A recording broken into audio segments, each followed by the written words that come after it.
en la prensa que cualquier impuesto que grava las ventajas que tiene el sector privado son impuestos que lo que están haciendo es retirando dinero de las expectativas de inversión para la mejora que al simple mantenimiento. Sí, esto es lo que se expresa con determinada regularidad. Nosotros aquí lo que vemos es, si la política es reducir una tasa de interés, ¿cuál es el efecto? ¿Qué efecto tiene reduciendo la tasa de interés?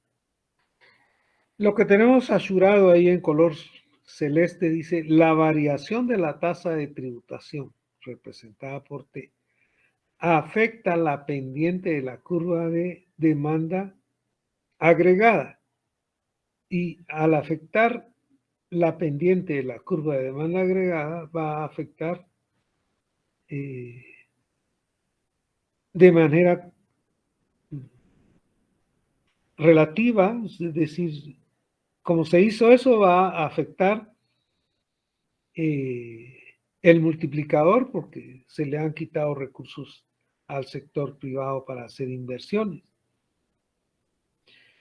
Cuando T, que es la tasa de imposición, disminuye de T sub 0 a T sub 1, aumenta entonces el multiplicador. Y el valor de la pendiente de la demanda agregada.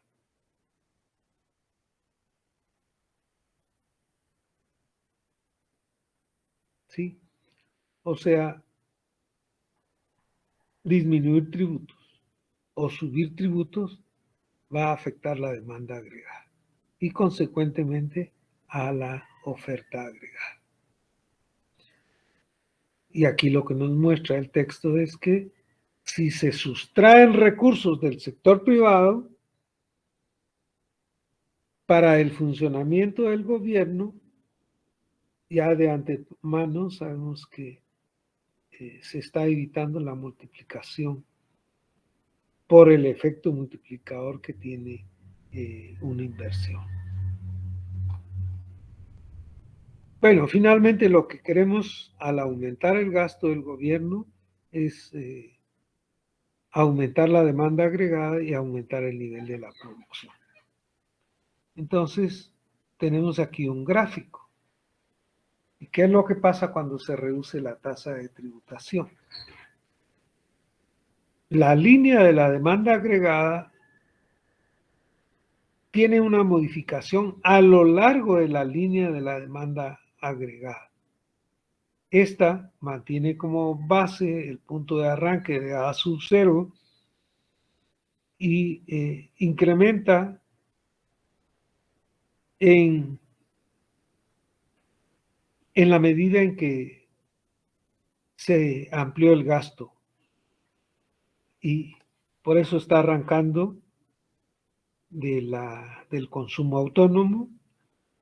Y lo que ha pasado, en vez de la línea punteada, que es la primera ecuación de demanda agregada, de la línea fija, perdón, tenemos la línea punteada que se ha ampliado la demanda agregada al reducir los tributos porque la gente tiene más dinero y esa disponibilidad de dinero lo puede llevar a la inversión.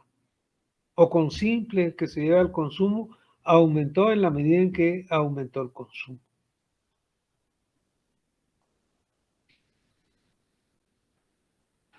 Bueno, aquí entra una explicación en el texto.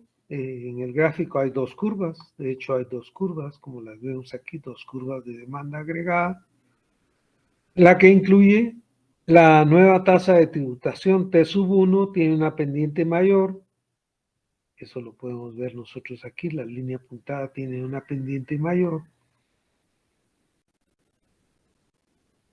Nótese que no hay cambio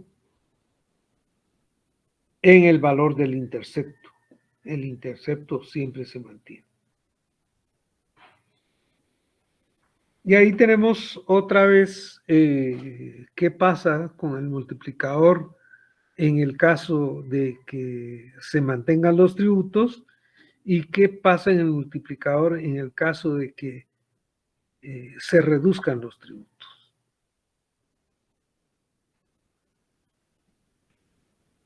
Ok.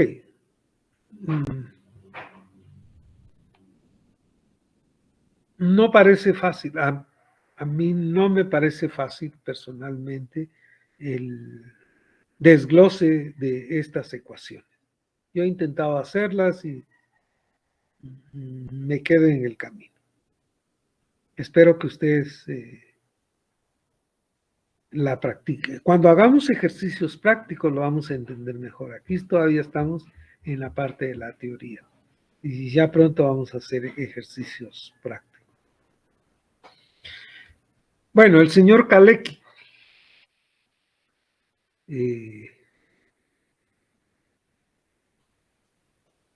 No sé si hablaron en el curso 1 de Michal Kalecki.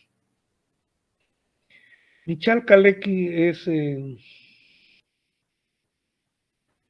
un economista no muy destacado en cuanto a pertenecer a un grupo social prominente como fue el señor Keynes. Keynes era hijo de un profesor universitario en el campo de la economía y era hijo de una profesora universitaria en el campo de la literatura. Y el círculo de personas con las que se reunía Keynes era un círculo de personas acomodadas. Kalecki, mientras tanto, nace en el Imperio Austrohúngaro, en una parte de lo que hoy, siglo XXI, es Polonia. En aquel entonces hacía parte del Imperio Austrohúngaro, y su formación académica se dio precisamente en las universidades de este imperio, y en algún momento recibió una beca para ir a hacer una pasantía a Inglaterra.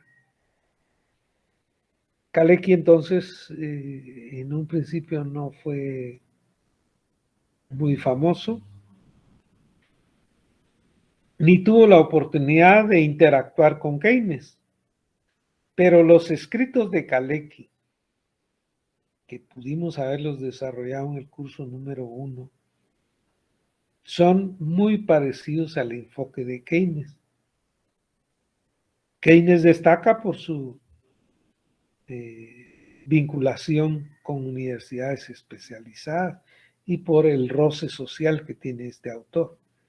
Kalecki finalmente es contratado por el sistema de Naciones Unidas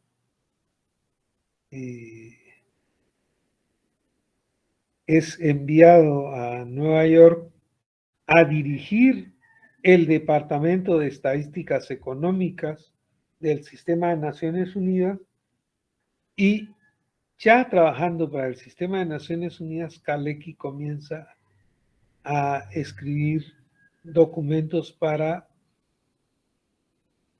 homogenizar la información que se recogía de los países en desarrollo. Y de ahí viene que Kalecki, a pesar de desarrollar una teoría muy idéntica a la de Keynes, se le asocia más a temas de desarrollo por sus trabajos con Naciones Unidas. Sin embargo, es un macroeconomista muy brillante y lo fue siguiendo con el trabajo de este señor en el sistema de Naciones Unidas. En el curso de doctrinas también debimos haber hablado algo de Kalecki, no lo hicimos. Es una falencia. Bueno, Kalecki entonces es alguien que escribe muy parecido a lo que escribe Keynes. Y el autor, nuestro autor, el profesor Jiménez del Perú, hace un recuadro refiriéndonos a Michal Kalecki, cuáles son las alternativas que sugiere Michal Kalecki para alcanzar y mantener un pleno empleo en la sociedad. ¿Qué es lo que sugiere Kalecki? Número 1, mediante el gasto del gobierno en inversión pública, pero de una vez focalizada, construyendo escuelas, hospitales, vías de comunicación, etcétera. Es decir, desarrollar bienes públicos mediante la inversión. Pero también puede aumentar el gasto de gobierno mediante subsidios al consumo, como lo que viene sucediendo de que vienen aprobando un subsidio al gas propano y esta semana no ha sido la excepción. Están prorrogando por más tiempo el subsidio al gas propano. O sea, el gobierno puede ampliar su influencia en la economía y lograr un mejor empleo si hace inversión o bien otorga subsidios focalizados a personas con dificultades económicas. Sin embargo, como está ampliando su gasto y muy probablemente no está aumentando sus impuestos, se dice que es una ampliación del gasto público que va atado a un déficit del gasto público en relación con el Producto Interno Bruto. Que es lo típico. Si no lo pagan los impuestos, se paga con endeudamiento.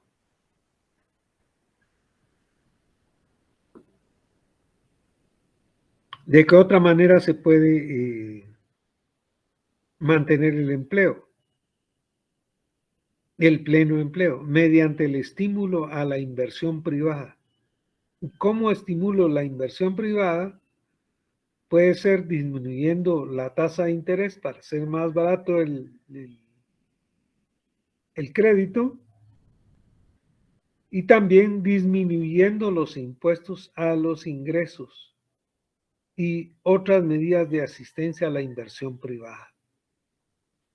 Es decir, voy a incentivar a un pleno empleo si además estimulo la inversión privada en aquellos sectores que son de interés para la política pública. Y tercero, dice Kalecki, mediante la redistribución del ingreso.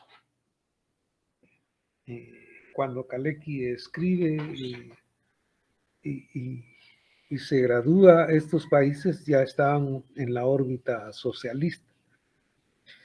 Y por eso es que Kalecki recomienda una medida de este tipo de redistribución del ingreso desde las clases con mayores ingresos hacia las de menores ingresos. O sea, el Estado le eleva tasas de impuestos a los de mayores ingresos con el propósito de distribuir algunos recursos a los estratos pobres. O sea, capto impuestos con los ricos, obtengo liquidez y desarrollo programas para pobres. Esa es también una manera de alcanzar y mantener el pleno empleo de acuerdo con la posición de Kalecki. Kalecki establece una jerarquía según el grado de efectividad que tienen estos tres métodos. Considera que el segundo método es menos efectivo, o sea, el de estimular a la inversión privada, a diferencia del primero y el tercer método que Kalecki se inclina más por efectivamente hacer inversión en capital fijo por parte del Estado y luego mediante una redistribución del ingreso, captando impuestos y luego distribuyendo sus recursos obtenidos a personas vulnerables.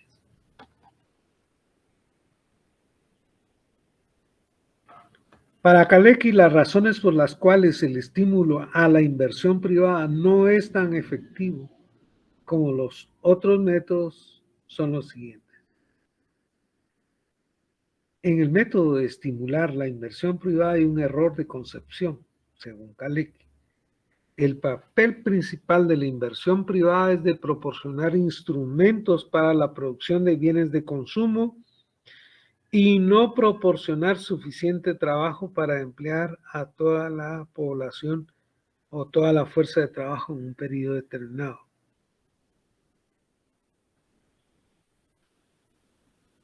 ¿Sí? Además, dicho método tiene una desventaja técnica importante, dice Kalecki. Los efectos de la inversión privada dependen de la reactivación de los empresarios y es muy posible que los empresarios no respondan a los estímulos cuando se encuentran con un estado de ánimo muy pesimista, aun cuando los estímulos puedan ser considerables. Bueno, así que cuando hablamos de gasto público y hablamos de subsidios, tenemos que considerar si efectivamente va a lograr el propósito de ampliar la oferta o nos va a quedar en el camino simplemente como pretender influenciar eh, la demanda agregada por el lado del consumo y por el lado de la inversión. Bueno, la tercera política. Voy a regresar para que nos recordemos que vamos con la tercera política. La primera política fiscal es, habíamos dicho, un aumento exógeno del gasto público. La segunda política es la reducción de la tasa de tributación.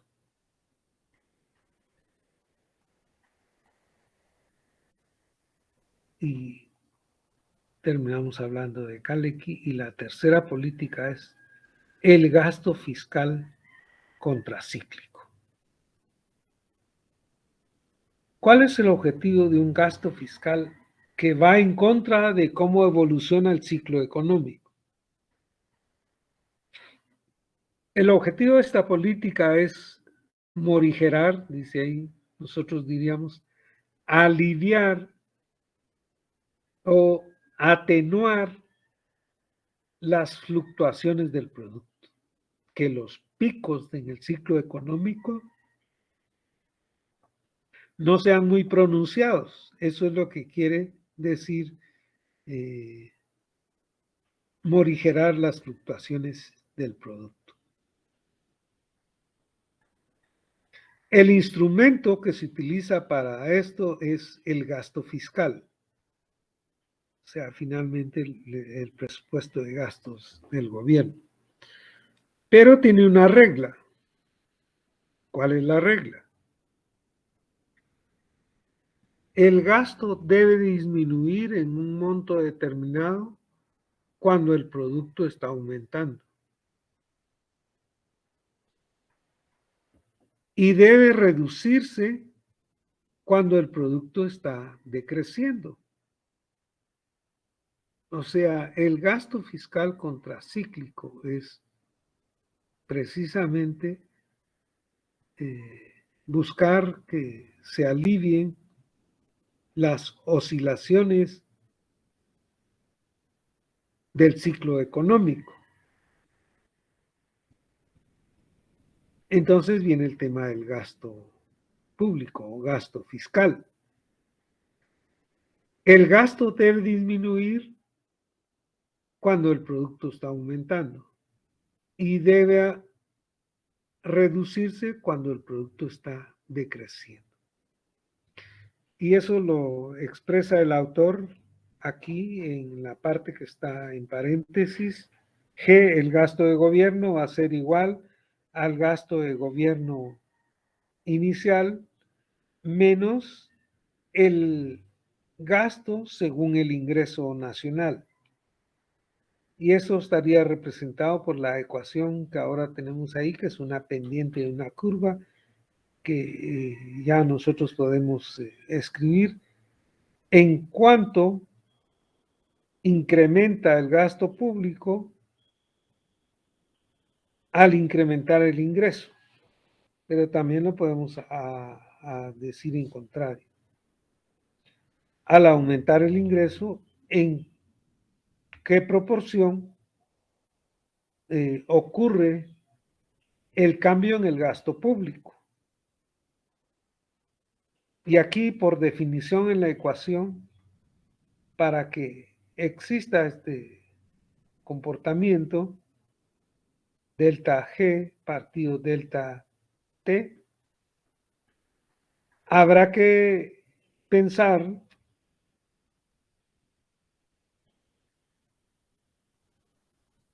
que el gasto de gobierno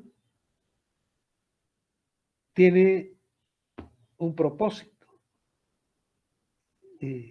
Aumenta si el producto está aumentando y se reduce si el producto está decreciendo. Por eso tiene signo negativo aquí el valor de G.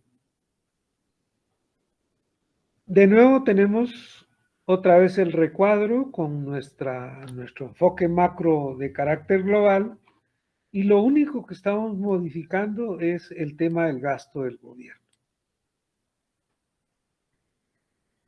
Y para ejemplificar que el gasto de gobierno es contracíclico, estamos diciendo que es G, que representa el gasto del gobierno, es igual al gasto de gobierno inicial menos el gasto proporcional del gobierno, que casi puede ser una propensión al gasto gubernamental en función del ingreso, que es lo que está asurado en el recuadro.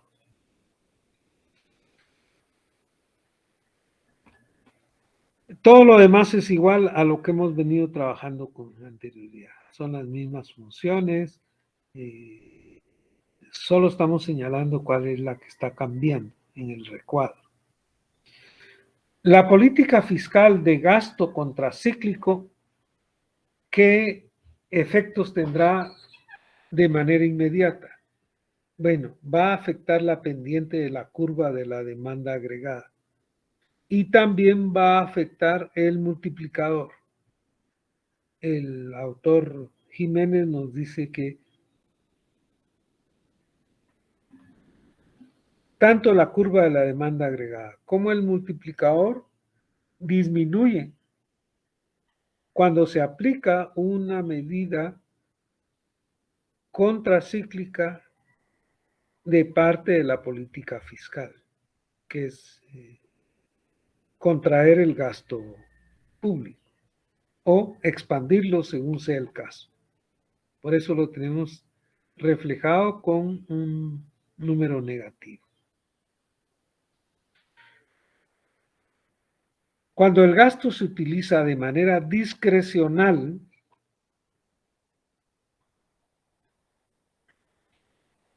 el tema discrecional quiere decir que quiere influir, ya sea para aumentar el producto o para disminuir el producto. La pendiente de la curva de la demanda agregada y el multiplicador está representado por las dos ecuaciones que tenemos aquí. La pendiente de la demanda agregada es la primera y el multiplicador la segunda. Estos valores cambian cuando se adopta la regla del gasto contracíclico. Ahora lo estaríamos viendo por el lado del gasto. ¿Cuál es la pendiente? Y en cuanto al multiplicador, ¿cuál es la modificación del multiplicador? Y yo voy a mostrar ahí qué es lo que hace diferente este par de ecuaciones del primer par de ecuaciones de la máquina, el gasto del gobierno. Entonces, basándonos en este tipo de análisis, nosotros podemos ir y mostrar este nuevo gráfico sobre la política fiscal relacionada con un gasto fiscal contracíclico. ¿Qué vemos nosotros acá? La línea continua es la demanda agregada A sub 0 y la línea punteada es la demanda agregada A sub 0 más A sub 1 menos G que multiplica a Y. Si tenemos un gasto fiscal contracíclico, lo que va a haber entonces es un desplazamiento de la demanda agregada cayendo, porque queremos hacer que la política fiscal esté siendo contraria al comportamiento del ciclo económico. Y entonces lo que queremos es eh, reducir la caída del ciclo económico y por eso hay un desplazamiento de la demanda agregada.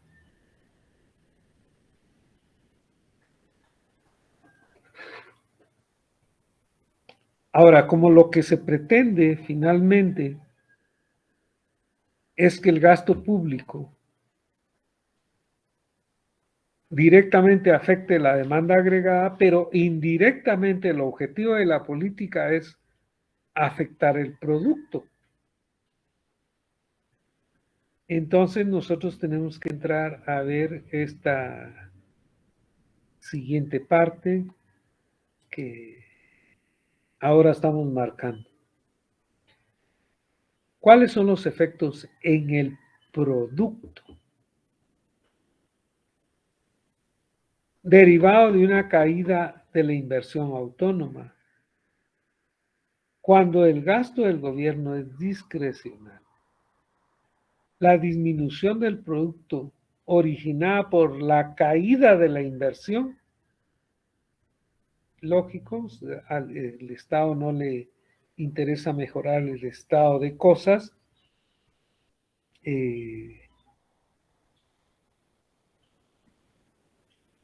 quiere disminuir el producto,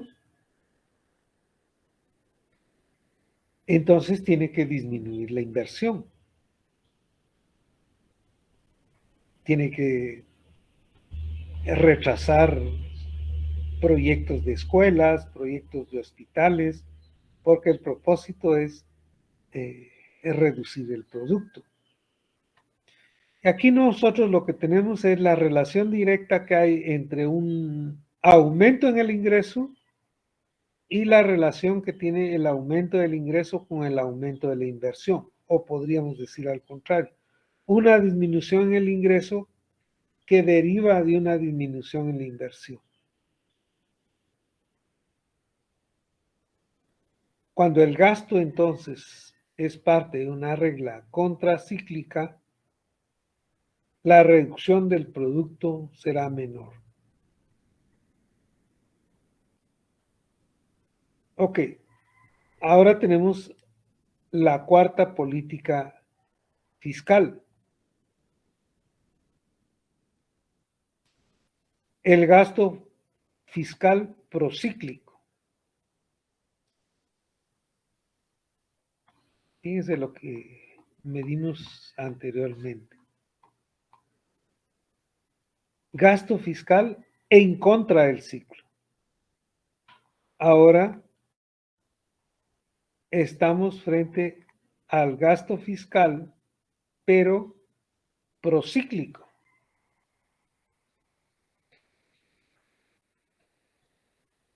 Primero, el comentario que escribe el profesor Jiménez es un comentario interesante. No hay autoridad fiscal que esté interesada en aplicar una regla de gasto procíclica como la formulada en este caso.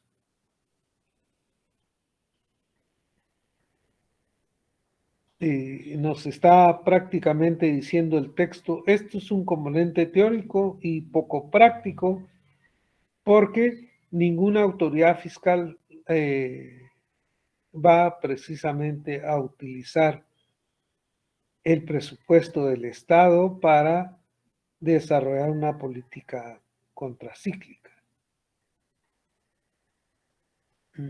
Sin embargo, te lo tenemos que abordar porque haría parte de la teoría. Pero otra vez, no es una medida que con regularidad se esté aplicando o se quiera aplicar. Gasto fiscal procíclico, es decir, si la economía va cayendo, realizar un gasto fiscal que acelere el ciclo. Eso no se hace.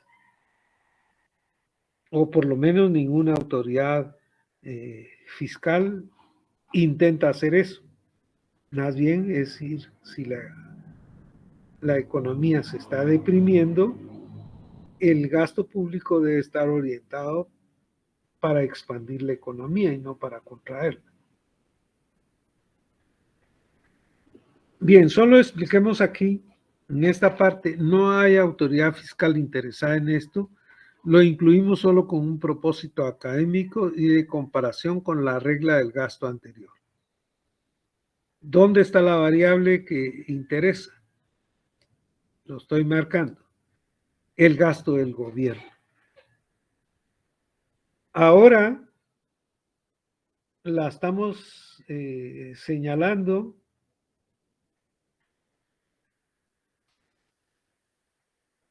aquí voy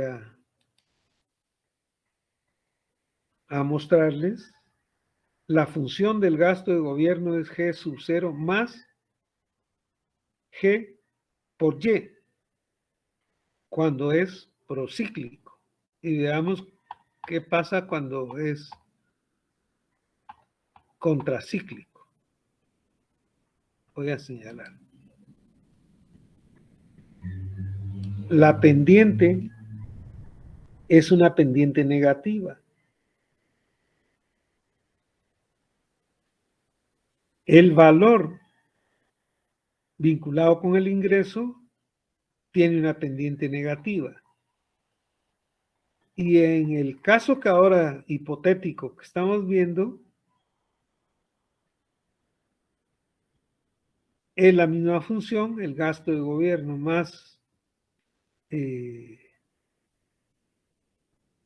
una proporción del ingreso, una propensión del gasto en relación con el ingreso, va a tener una relación positiva. Todo lo demás se mantiene constante, pero veamos. Lo contracíclico tiene un signo negativo en la parte central de esta ecuación del gasto del gobierno, y cuando es procíclico tenemos un signo de más en nuestra ecuación.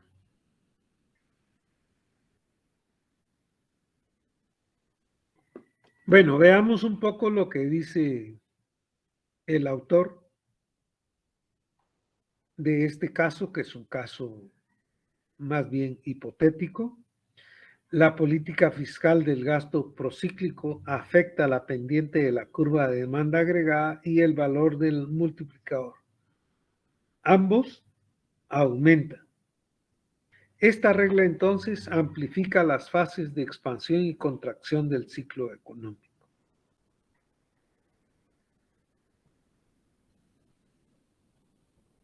Bueno, aquí nosotros tenemos un dibujo que argumenta este caso hipotético de un gasto fiscal procíclico.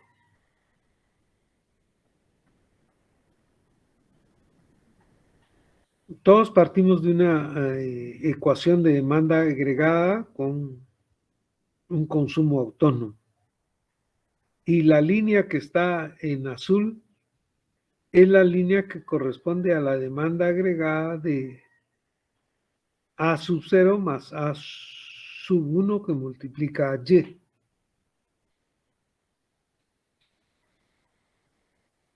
Luego vemos cuál es el resultado en la curva de demanda agregada plus, donde tenemos A sub 0 más, abrimos paréntesis, A sub 1 más G, cerramos paréntesis, por Y.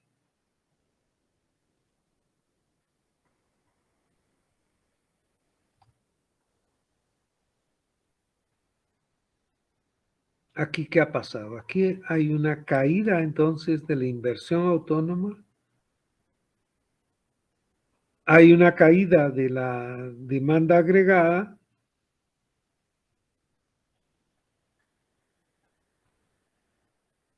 y si la reducción mayor del producto cuando la regla del gasto es procíclica, comparado con el caso de la regla contracíclica o de la política fiscal de gasto totalmente discrecional.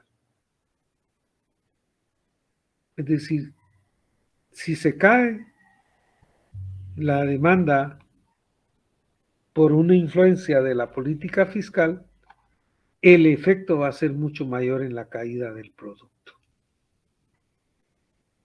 Como eso ocurre, ¿sabe qué podría ocurrir? Pues probablemente ninguna autoridad fiscal asuma un gasto público procíclico. Ok, la última de las variables que nosotros tenemos ahí es en materia del déficit.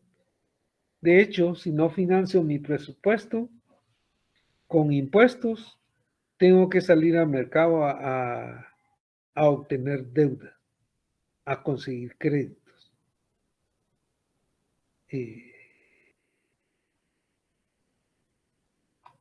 El modelo es el mismo, solo que ahora fijamos una meta del déficit.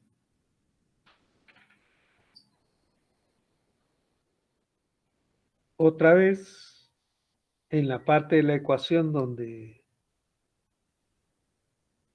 estamos manejando nuestro conjunto de variables, donde va a cambiar es en el tema del gasto del gobierno. ¿Por qué? Porque el gasto del gobierno va a ser mayor que lo que se obtiene en impuestos.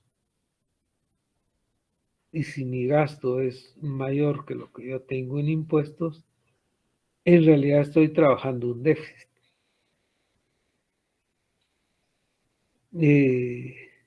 Y lo que tenemos aquí en esta ecuación es G de gasto va a ser igual a T menos una letra griega que creo que su nombre es epsilon, pero ahí tienen la figurita que multiplica el ingreso. ¿Por qué negativa? Porque es déficit. No vamos a conseguir dinero del fisco, sino a conseguir dinero de afuera para financiar las operaciones fiscales de un país. Ahora, ¿cuándo suceden estos fenómenos? Estos fenómenos suceden cuando se acelera demasiado el gasto de gobierno y no se tienen los ingresos suficientes para cubrirlos. Y que año con año se están autorizando presupuestos desfinanciados de esa naturaleza. En algún momento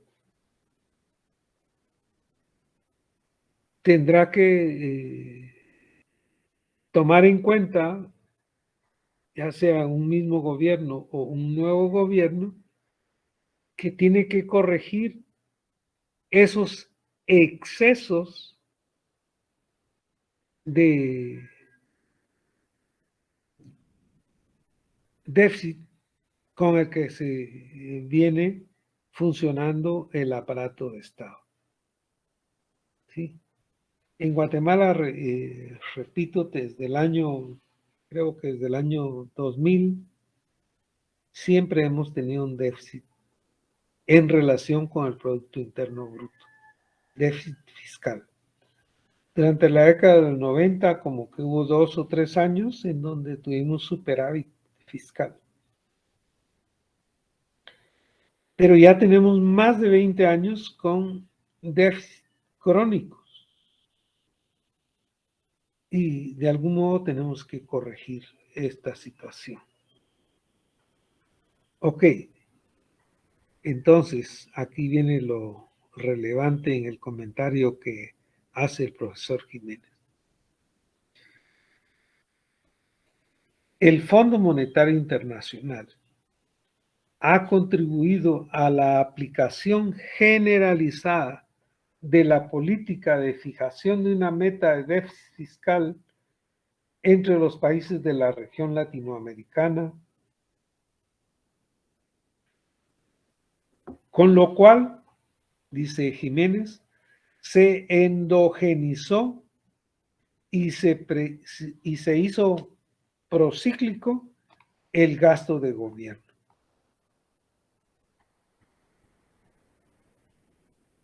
Vean, algo que aquí solo lo mencionamos, cuando los déficits gubernamentales son altos, el riesgo de una imposibilidad de pagos es alta, porque venimos arrastrando un déficit. Y que mantengamos esa línea deficitaria, pues se hace común.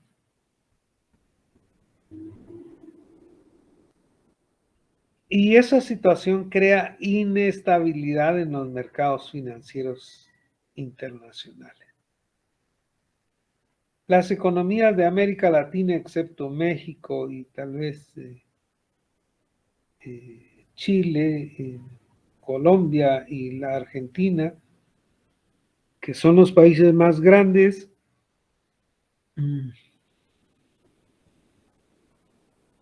no han escapado estos países a tener déficit crónicos de presupuesto fiscal.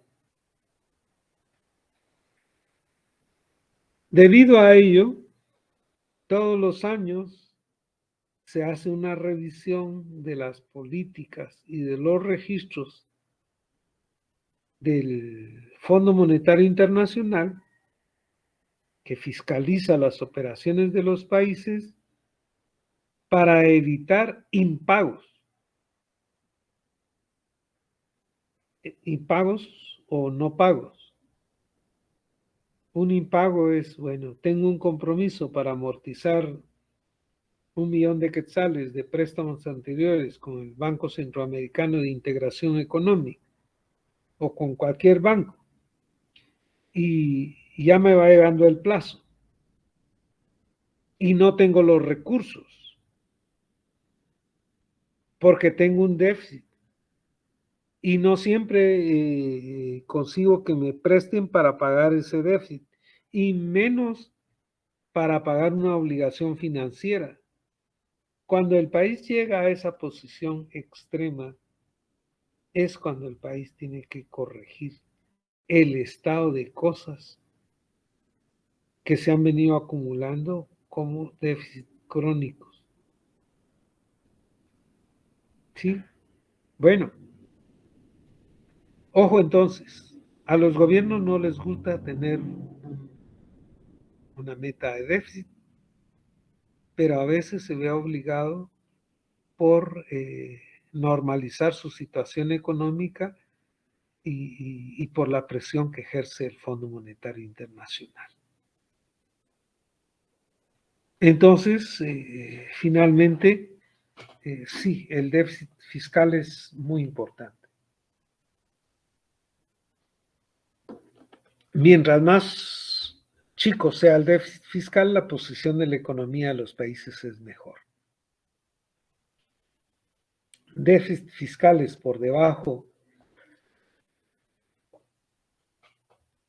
del 3%, pues son manejados como criterios en el Fondo Monetario Internacional. Pero ya cuando los déficits se van elevando y los países están teniendo un 5% de déficit fiscal en relación con el Producto Interno Bruto, pues ya se comienza a encarecer el crédito para ese país, se comienza a presionar el tipo de cambio sobre este país. Bueno, se reúnen una serie de medidas para presionar al país a negociar, y ahí es donde entra el tema de una meta del déficit, a negociar con el Fondo Monetario Internacional una meta de reducción paulatina del déficit fiscal. Entonces, por eso aparece aquí el fondo en la página 185. El Fondo Monetario ha contribuido a la acción generalizada de la política de fijación de una meta de déficit entre los países de la región latinoamericana, con lo cual se endogenizó, se hizo parte del país, diríamos, y se hizo procíclico el gasto del gobierno.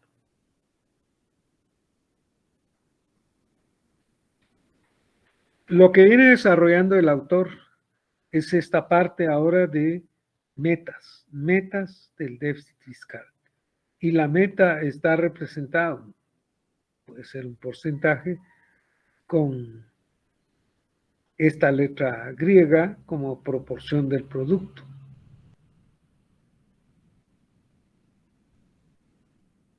Y esta es la ecuación con la que está relacionada la búsqueda de esa meta en el déficit. Si esta es la ecuación, tributación menos gastos de gobierno partido el ingreso nacional va a ser igual a el déficit fiscal. Y ahí tenemos, bueno, como lo deduce, y en la práctica el gasto de gobierno sujeto a metas de déficit fiscal va a estar representado por los impuestos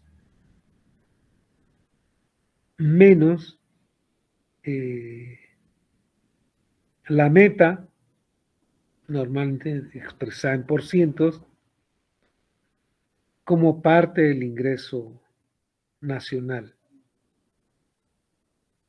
¿Sí? En el gráfico lo que tenemos es una muestra de ese tipo de precio. Fijar una meta del déficit fiscal para ir normalizando a aquellos países que tienen problemas de déficit fiscal. Esta es exactamente la situación el que está la Argentina en este momento. Su presupuesto es muy alto, no se logra financiar, tiene que acudir a buscar recursos del Fondo Monetario Internacional. El fondo interviene en la economía diciéndoles ustedes tienen que reducir su déficit y tienen que conjugar con sus medidas de política a fin de que durante por lo menos unos 2 o 3 años se corrijan los desequilibrios, entre otras, déficit presupuestario. Bueno, en el gráfico que tenemos, ya sabemos que tenemos la línea de 45 grados, que es nuestro ejemplo de entrada. Luego tenemos una línea fija en un color azul, que es la demanda agregada, y la nueva demanda o la influencia de la reducción del gasto público es asegurar que mediante la acción inducida, lograr que se reduzca o se establezca o que se logre, se alcance una meta determinada de déficit fiscal. Y eso podrá significar en el gráfico un desplazamiento de la curva de la demanda agregada hacia arriba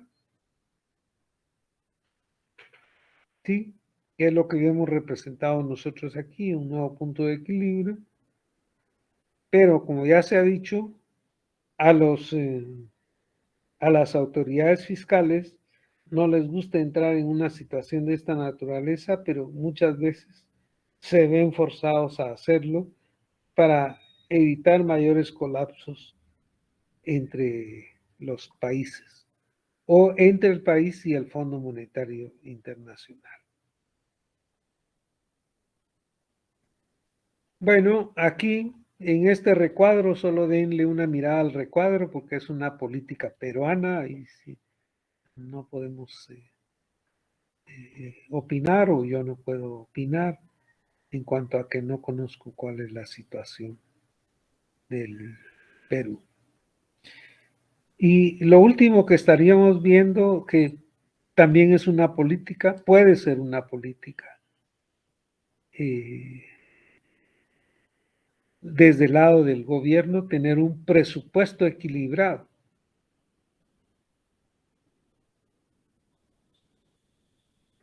Lo dejamos así, un presupuesto equilibrado. Nosotros tenemos en el país, diríamos, eternamente presupuestos desfinanciados. Después de las ventas de las empresas, de la empresa eléctrica y de la Telgua, el país logró tener un presupuesto equilibrado, en el sentido de que los ingresos tributarios más otro tipo de ingresos propios fueron iguales al volumen de gasto. Fuera de eso, por más de 20 años, 23 ya o 25 años, hemos tenido presupuestos desequilibrados. O sea, resulta que esta medida de política de presupuesto equilibrado podría ser como una utopía, ya que todos los países tienen desequilibrios presupuestarios.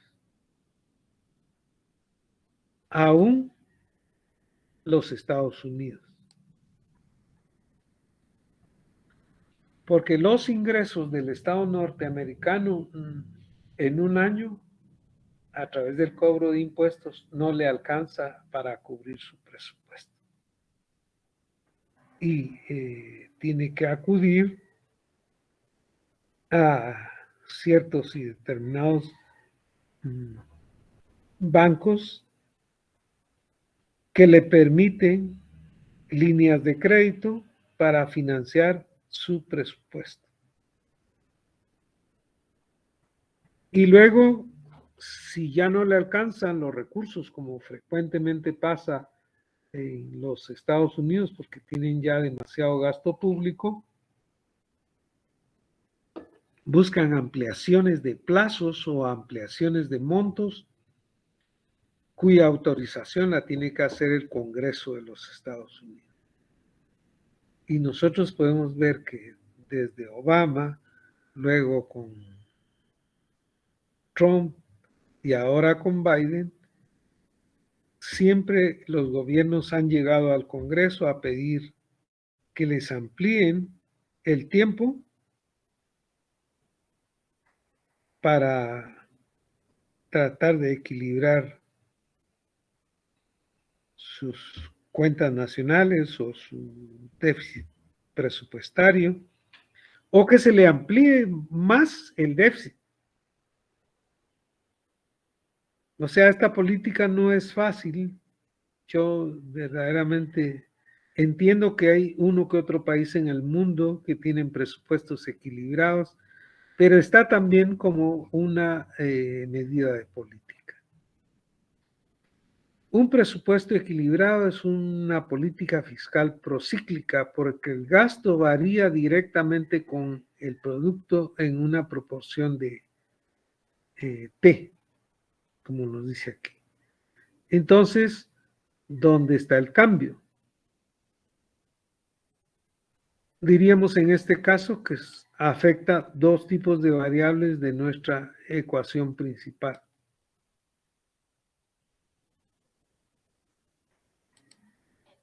El gasto del gobierno y la tributación, para asegurar mantener el ingreso, que viene del tributo, y el gasto, que viene de la acumulación de ingresos y ahora tiene la disponibilidad financiera para el gasto, sin déficit. O sea, el ingreso es igual que el gasto. Eso significa un presupuesto equilibrado. Esta es la última de las políticas que la vamos a retomar en la próxima clase. Formalmente, entonces, nosotros estamos en la página 187 con el título Presupuesto equilibrado para una próxima jornada de clase. Nos encontramos en la plataforma en una próxima jornada de clase. Gracias, Lick. Feliz tarde. Que estén bien. Hasta pronto. Feliz tarde, Lick.